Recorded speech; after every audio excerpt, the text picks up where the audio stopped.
Soy Pablo Lascurain y esto es El Arte de Entender, un espacio para cuestionar y reflexionar sobre los temas que más afectan nuestro día a día y que no tenemos presente. Hola, ¿cómo están? Bienvenidos a un nuevo episodio del Arte de Entender. El día de hoy tenemos un episodio bastante especial porque lo que vamos a hacer es empacar una serie de temas, o más bien de detalles alrededor de un tema.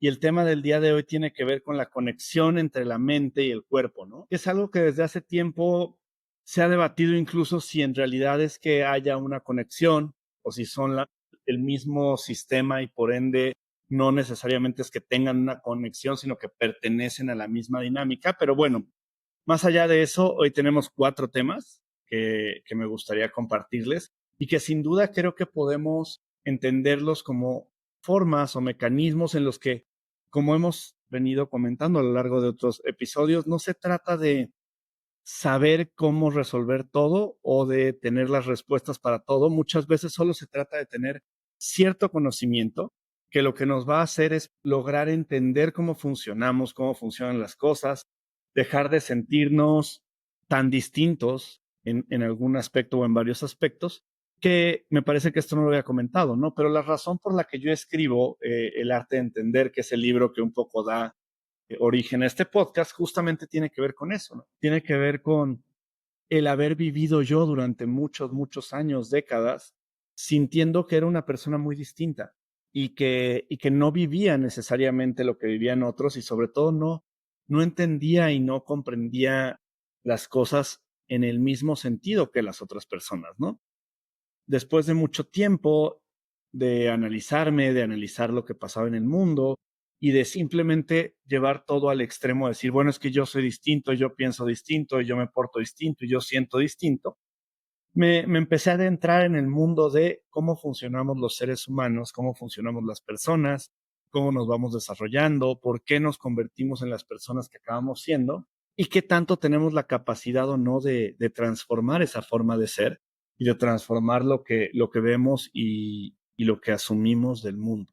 Entonces, entre otros muchos temas, un tema importante justamente fue qué tanta relación y cómo interactúan la mente y el cuerpo, ¿no? Y me parece que para entrar en tema, uno de los ejemplos que más de algún modo demuestran esta conexión es el poder del efecto placebo, ¿no?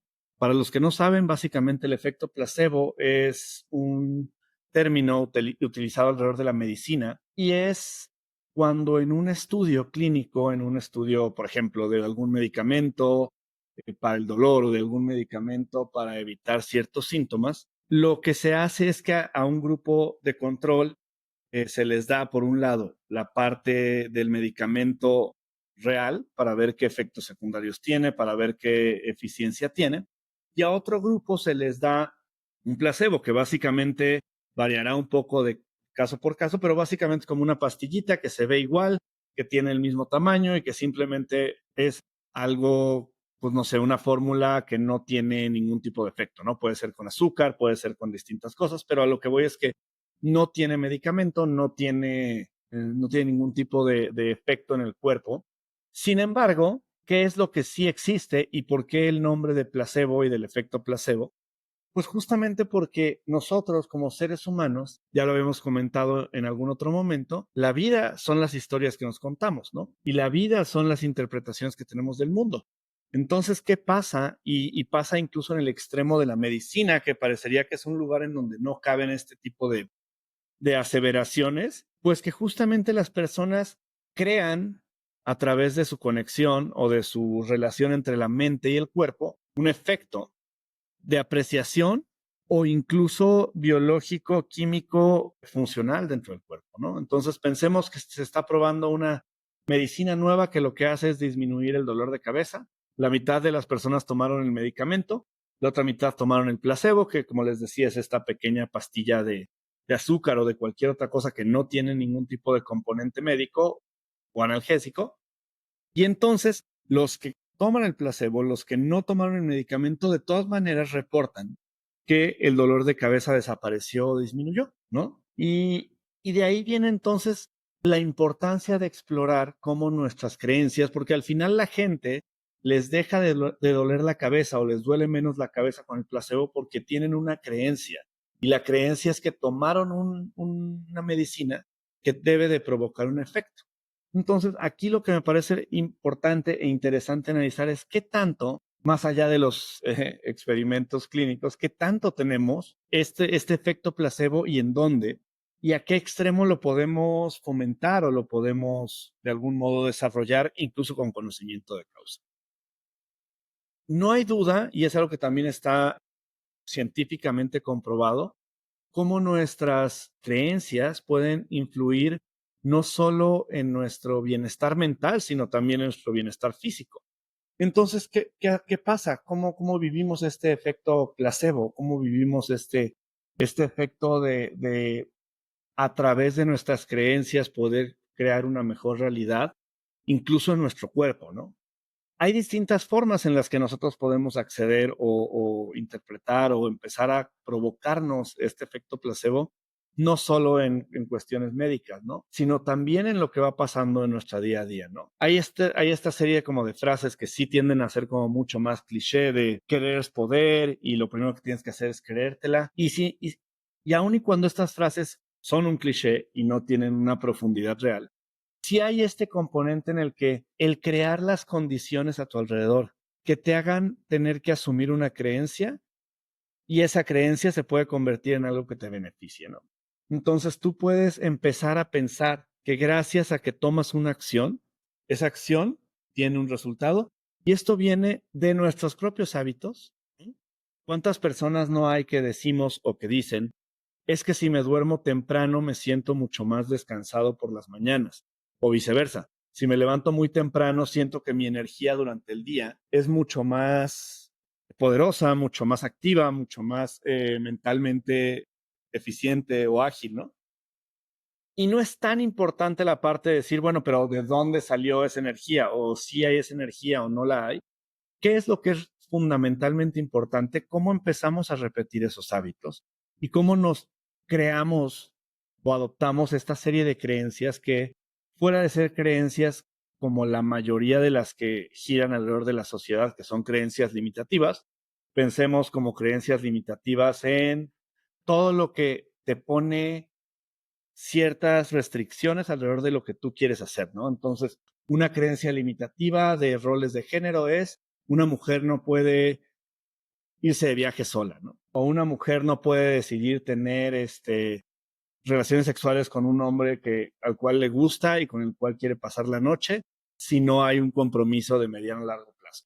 Ese tipo de creencias limitativas tienen un efecto, pero sin embargo en la mayoría de los casos son creencias que lo único que van a hacer es restringirnos, porque el no hacerlo, el no ceder ante lo que uno quiere y uno decide hacer, no es placentero ni crea felicidad, simplemente tienes las de perder, porque si no haces nada, si no actúas y cedes ante la restricción, te sientes normal, te sientes como cualquier otro día. Y si sí cedes, aun y cuando lo hagas desde un punto sano, amoroso, amigable, te vas a sentir mal.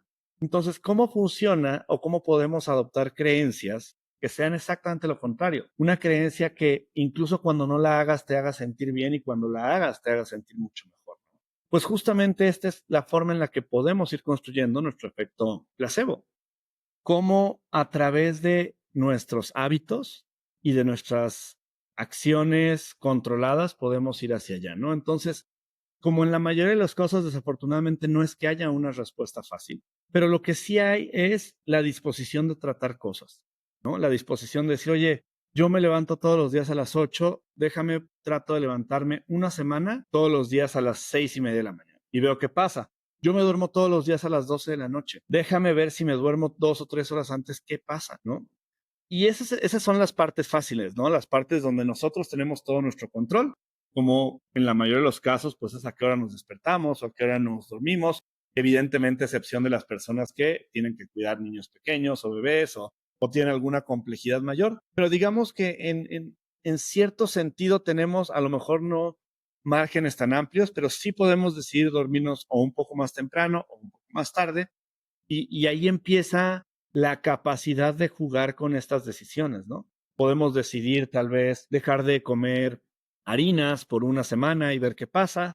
Podemos tratar de disminuir o poner nuevos límites con un familiar, con una pareja y decir, oye, esta semana no voy a dejar que mi papá me haga sentir mal porque no tengo el trabajo que le esperan, ¿no? Y ver qué pasa.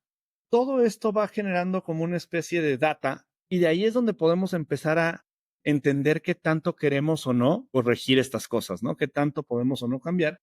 Y de ahí habrá muchas que sean placebo, muchas que no tienen ciencia, que igual ni siquiera tienen fundamento, pero que nos hacen sentir mejor.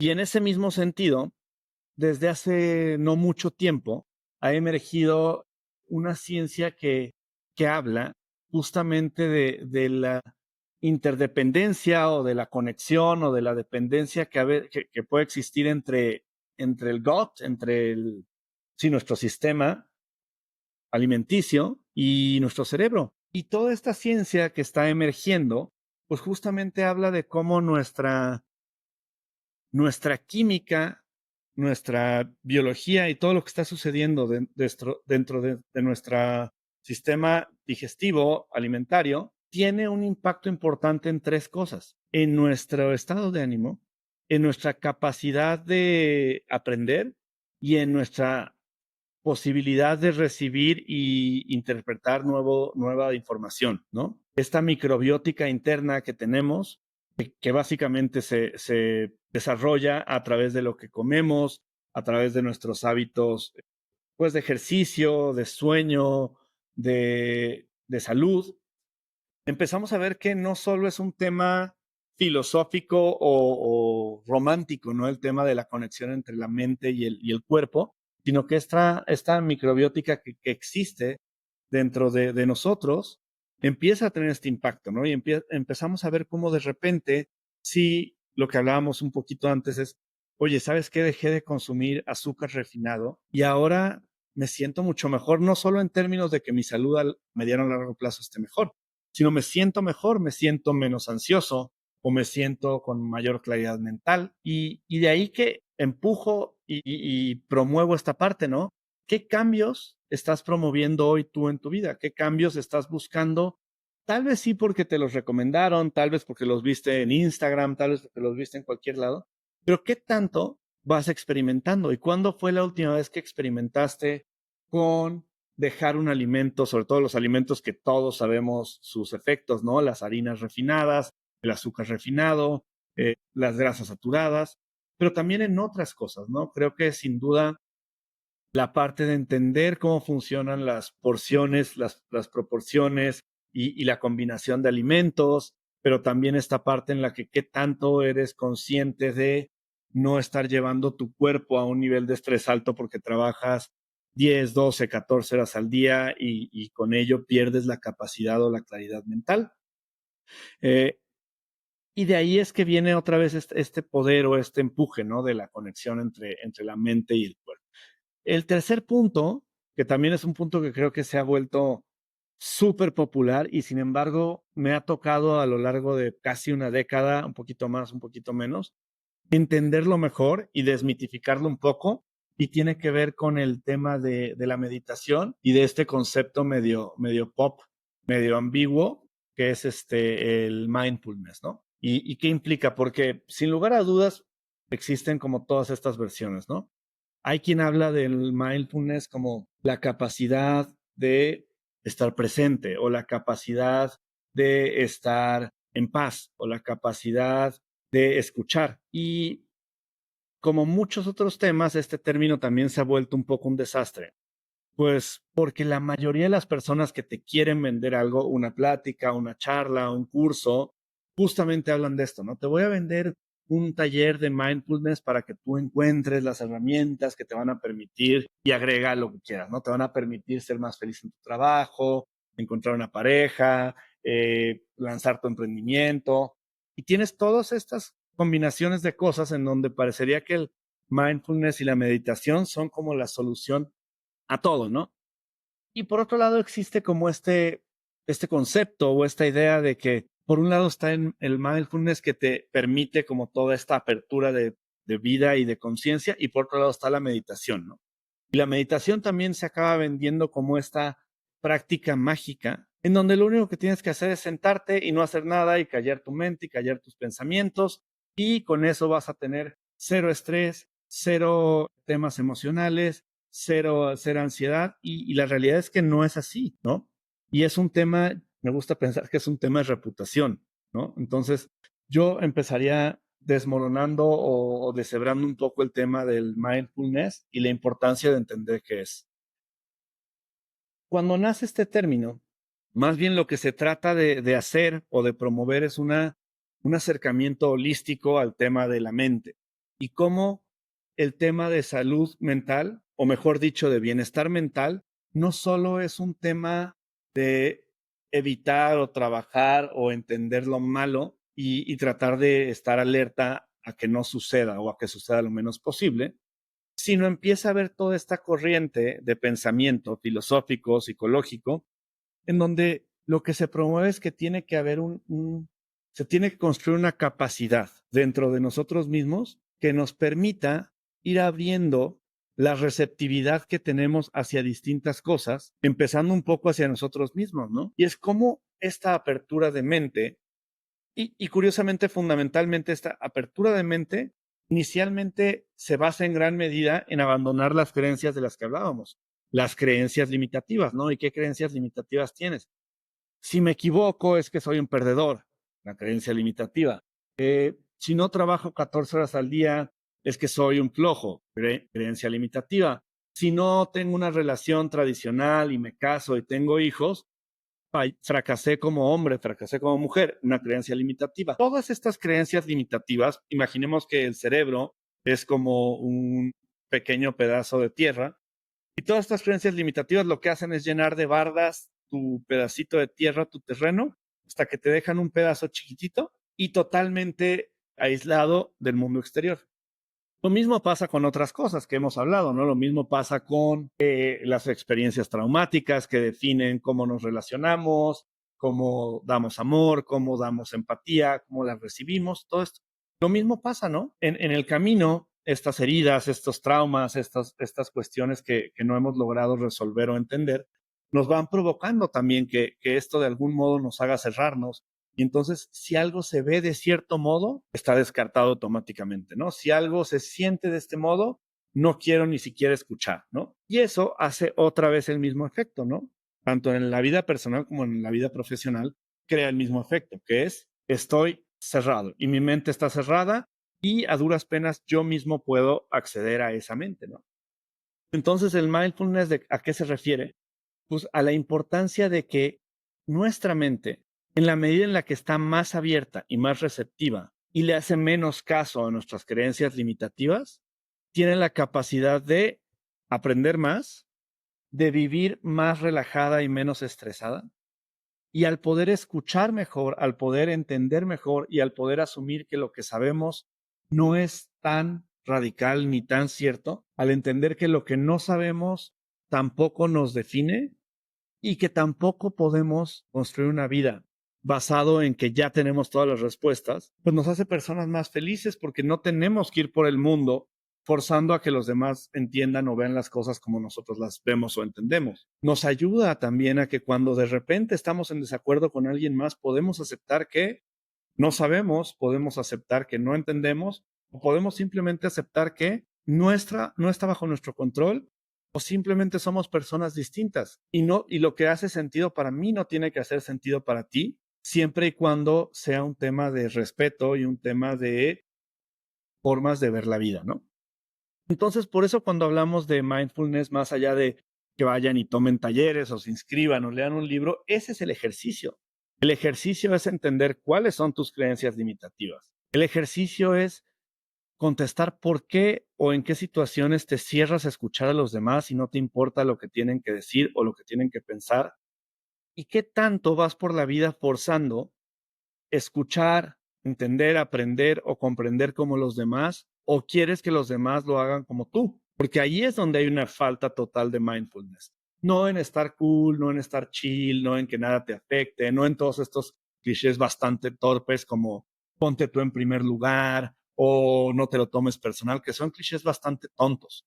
que no tienen fundamento, que son como de filosofía bastante barata y que no tienen una profundidad, ¿no? O sea, existen como estos errores de falacia muy básicos en cada uno de estos clichés, ¿no? Cuando hablamos de ponerte en primer lugar, en realidad no es un concurso, en realidad son formas distintas de proceder. Si tú tienes hambre y otra persona tiene hambre, pues no es que tú te pongas en primer lugar, es que son distintas las necesidades que tienes para ti y para otras personas, ¿no?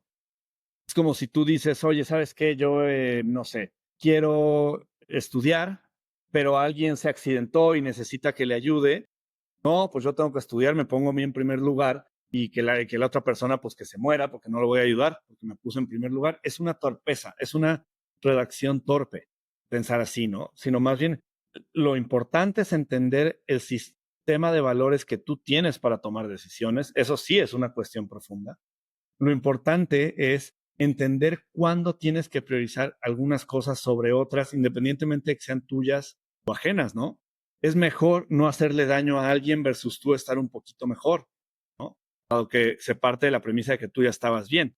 Es el tipo de cosas, ¿no? Pero bueno, me salió un poco del tema, pero el mindfulness justamente no habla de esos clichés y de esas torpezas filosóficas reducidas. Habla justamente de la tarea que tenemos que hacer para estar en un mindset mucho más abierto y donde no es que no te lo tomes personal, hay cosas que nos tomaremos personales y cosas que no. Es muy fácil la regla. Algo que no te tomas personal es algo que te lo hubieran hecho a ti o a Fermín o a Carla o a Patricio, ¿no? Entonces, si alguien tira agua de un balcón y te cae en la cabeza, pues no te lo tomes personal. Esa persona tiró el agua y así hubiera pasado su ídolo, no se fijó y le hubiera caído el agua a la cabeza. Eso no es personal. Alguien que te, no sé, que te pone el cuerno y te engaña estando en una relación y te dice, ¿sabes que yo así soy? No te lo tomes personal. Claro que te lo tomas personal, porque te lo hizo a ti y te lo hizo a ti pensando en ti, ¿no? ¿Cómo lo manejas? ¿Cómo sales de eso? ¿Cómo lo procesas? Es otro tema. Pasa un poco como con el tema de las expectativas que platicábamos en la primera temporada, ¿no? El hecho de que tengas expectativas no te hace sufrir, te hace sufrir que no sabes manejar la decepción. Bueno, acá es un poco parecido, ¿no? Acá te lo tomas personal, claro que te lo tomas personal porque eso te va a hacer reaccionar personalmente con esa situación. Entonces, si yo tengo una pareja y me engaña, claro que me lo tomo personal y por eso voy a ir a hablar con ella y probablemente termine esa relación con ella, no con cualquier persona, con ella, porque ella fue la que actuó así. Pues claro que te lo tomas personal. Lo que sí tienes que aprender es a diferenciar esas dos cosas, ¿no? Entonces, el mindfulness habla de la capacidad que tenemos y que podemos desarrollar para hacerla mayor, para lidiar con esos temas. ¿Cómo lidiamos con la decepción? ¿Cómo lidiamos con el rechazo? ¿Cómo lidiamos con el conflicto? ¿Cómo lidiamos con los desacuerdos? ¿Por qué? Porque ahí sí está la parte difícil. La parte difícil es cuando me digas que no te gusta cómo me expreso. Yo puedo decir, pues me lo tomo personal, pero también quiero escucharte y quiero entender qué puedo hacer mejor. Ese es un ejercicio de mindfulness. El poder decir, oye, ¿sabes qué? Decirle a tu papá, oye, papá, no quiero hablar contigo durante un tiempo porque las últimas veces que hablamos ha sido muy grosero y necesito pensar cómo manejar esa situación. Ese es un ejercicio de mindfulness. No mentar madres y no salir corriendo y no bloquear a nadie. Y esos no son ejercicios ni de mindfulness ni de salud emocional. Son ejercicios de un niño, una niña haciendo berrinche. Entonces, no creas que estás muy bien porque tú puedes bloquear a quien sea en 2 segundos. Eso te hace ser una niña o un niño berrinchudo. Lo mismo con, es que ya entonces pues simplemente no hablo y ya va y todas las cuestiones de desaparecer, de dejar situaciones inconclusas, en la mayoría de los casos, a menos que existan temas violentos, temas abusivos, es un acto de inmadurez. ¿Por qué? Porque en realidad siempre puede haber espacio de decir, oye, te agradezco la información, creo que no estamos en el mismo punto y ya está. No hay necesidad de crear ningún tipo de violencias como todas estas, ¿no? Y con el tema de la meditación pasa algo similar. Esta conceptualización de que si sabes meditar, puedes callar tu mente y estar en paz y estar callado y que pasen 200 horas y tú vas a estar crack de la meditación. Y esto no es así. La meditación, y hay un libro muy bueno, ahorita no me acuerdo el nombre, pero tiene que ver con algo de happiness y lo escribió una persona que escribía en Google. Por ahí en las notas del podcast se las pondré. Justamente habla de este tema, ¿no? Y pone una metáfora que me parece maravillosa. Y dice que meditar, aprender a meditar, es imagina que tú estás sentado al lado de un árbol. Ese árbol donde tú estás sentado tiene un poco de pasto y conforme se va alejando, se acaba el pasto. Más allá hay una carretera y más allá hay una serie de cuestiones diversas, ¿no? Hay un bosque, hay un río, hay distintas cosas. Entonces, esta persona lo que dice, o la metáfora que usa que me parece maravillosa, si tú no has podido meditar o no entiendes cómo meditar, él dice que cuando tú te sientas a meditar, en tu casa, en tu oficina, donde sea, imagina que tú estás ahí sentado y que tu mente es un cachorrito, perrito pequeñito que tiene a lo mejor 4 semanas o 5 semanas y ahí está el perrito. Cuando tú estás ahí sentado, el perrito pues empieza a irse, ¿no? Empieza como a irse a algún lado y lo primero que vas a hacer tú es espantarte o estar preocupado, ¿no? Porque el perrito está muy chiquito, porque no te hace caso cuando le hablas, porque no tienes un vínculo o una relación para sentirte seguro por él y sentirte seguro por ti. Entonces, ese perrito, cachorrito, es tu mente. Entonces, cuando tú empiezas a meditar, tu mente, con esto quiere decir como tus ideas o tus pensamientos, pues se van a ir. Y en cuanto se empiecen a ir, vas a estar tú sentado meditando y vas a decir, "Oh, no pienso en nada, no pienso en nada". Y de repente vas a empezar a pensar que se te olvidó mandar el correo y el correo lo tenías que mandar y qué le vas a poner al correo. El correo entonces a lo mejor tendrías que copiar también a otra persona. Ok, el cachorrito se fue porque no lo sabes controlar. Entonces el ejemplo que él pone es que conforme vas meditando, mejor conocido como vas extendiendo tu práctica, este perrito empieza a crecer.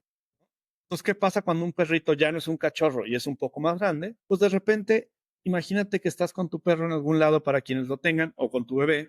Pues ya cuando tiene 1 o 2 años el bebé o un año el perro, pues ya es como un poco más fácil. No es que ya no te importe o ya puedas dejarlo libremente, pero tienes esta parte en la que dices, ay, mira, ya lo sé escuchar, sé que se fue, pero sé que está aquí cerquita, sé que si le hablo me va a hacer caso. Entonces, esa es la segunda etapa, ¿no? Esta mente sí se va, pero ya no se va tan lejos, ¿no? A lo mejor tú dices, ay, tengo que mandar un correo, inmediatamente regresas a ti y dices, bueno, pero ahorita no es el momento de pensar en eso, sigamos meditando, ¿no? Y eventualmente, cuando ya tienes una práctica mucho más larga, ya tienes ahora sí un niño grande, un perro grande, y ya pueden esos pensamientos irse. Entonces ya puede ser lo del correo, pero el correo se va a ir y entonces no vas a tener que profundizar en él ni ir por él, sino simplemente vas a ir a un correo y ya ni siquiera vas a tener que hacer nada al respecto. Entonces, el error que yo encontré en ese libro y en otros que me parece fundamental entender es falso que meditar sea poner tu mente en blanco, eso es una mentira. Es falso que meditar sea pensar en un punto blanco y no dejar que nada te distraiga, es mentira. No hay gente que medita haciendo ejercicio, hay gente que medita acostada, hay gente que medita caminando.